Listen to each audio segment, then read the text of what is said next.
السلام علیکم ناظرین۔ عراق کا شہر حلہ جو تقریباً بغداد سے 100 کلومیٹر کے فاصلے پر ہے، یہ وہ مشہور و معروف جگہ ہے جہاں آپ اوپر ایک خوبصورت مسجد دیکھ رہے ہیں۔ اس کے نیچے ایک غار ہے جس دور میں یعنی آج سے تقریباً 2000 قبل مسیح میں حضرت ابراہیم علیہ السلام کی ولادت کے سال جب نمرود نے یہ حکم جاری کیا کہ تمام پیدا ہونے والے بچوں کو قتل کر دیا جائے، تو ان کی والدہ ماجدہ نے انہیں یہاں پر اس غار میں پیدا ہونے کے بعد چھپا دیا۔ یہی جگہ ان کی جائے پیدائش کہلاتی ہے۔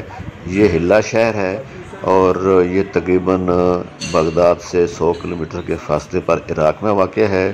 بابل کا شہر بھی پاس ہی تھا اور نمرود کے خوف اور ڈر سے یہاں پر ان کی پیدائش ہوئی، اور کچھ روایات کے مطابق یہ تھا کہ 7 سال اور 10 سے 15 سال کی بھی کچھ معلومات ملتی ہیں، یعنی 2000 قبل مسیح میں یہاں پر جب پیدا ہوئے تو ان کو اس غار میں چھپا کر رکھا گیا۔ یہ وہ سامنے جگہ آپ دیکھ رہے ہیں، یہ وہ جگہ ہے جہاں حضرت ابراہیم علیہ السلام کی ولادت ہوئی۔ ولادت کے بعد جب یہ کافی بڑے ہو گئے اور جوان دکھنے لگے، کیونکہ ان کا بڑھنے کا عمل بھی عام انسانوں سے ذرا مختلف تھا کہ یہ جو ایک بچہ 5 سال میں بڑا ہو سکتا تھا وہ 1 سال میں بڑے ہو گئے تھے۔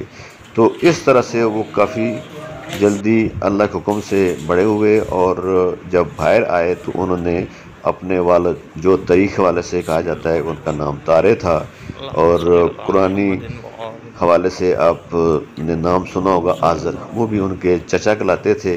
یہ بت پرست بھی تھے اور بت بنانے کا ان کا پیشہ بھی تھا، اور جب یہ واپس آئے یعنی اس جگہ سے نکل کر اپنے والدین کے پاس پہنچے تو انہوں نے ان کو بھی اور اہل علاقوں کو بھی شرک سے اور بتوں کی پوجا سے روکا۔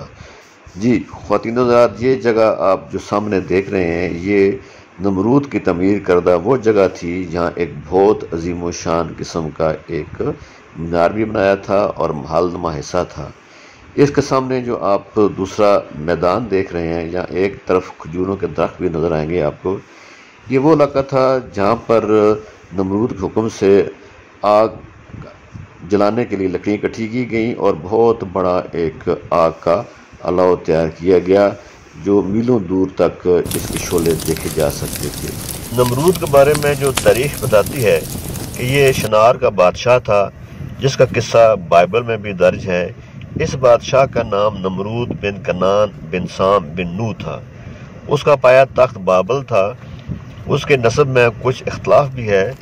حضرت مجاہد فرماتے ہیں کہ دنیا کے مشرق و مغرب کی سلطنت رکھنے والے 4 جن میں سے 2 مومن اور 2 کافر ہوئے ہیں، حضرت سلمان بن داؤد اور حضرت ذوالقرنین، اور کافروں میں نمرود اور بخت نصر تھے۔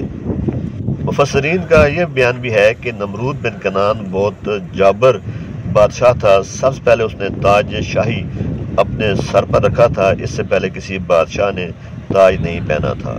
یہ لوگوں سے زبردستی اپنی پرستش کرواتا تھا اور کہان اور نجومی اس کے دربار میں بکثرت اس کے مقرب تھے۔ نمرود نے ایک رات خواب دیکھا کہ ایک ستارہ نکلا، اس کی روشنی میں چاند، سورج وغیرہ سارے ستارے بے نور ہو کر رہ گئے۔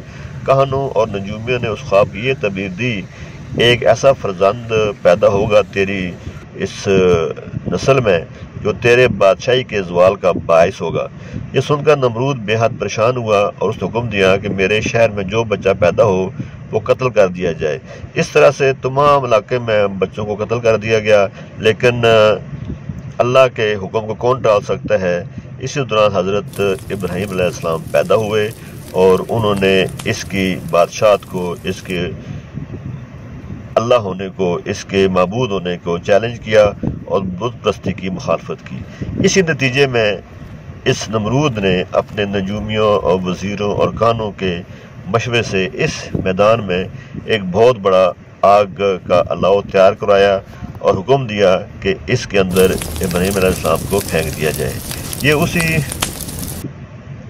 محل کے اور مینار کے بقایا جو آپ کو بقایا جات نظر آتے ہیں، یہ آثار آپ دیکھ رہے ہیں۔ کتنا شاندار محل تھا اور کتنا بڑا اونچا اس کا مینار تھا۔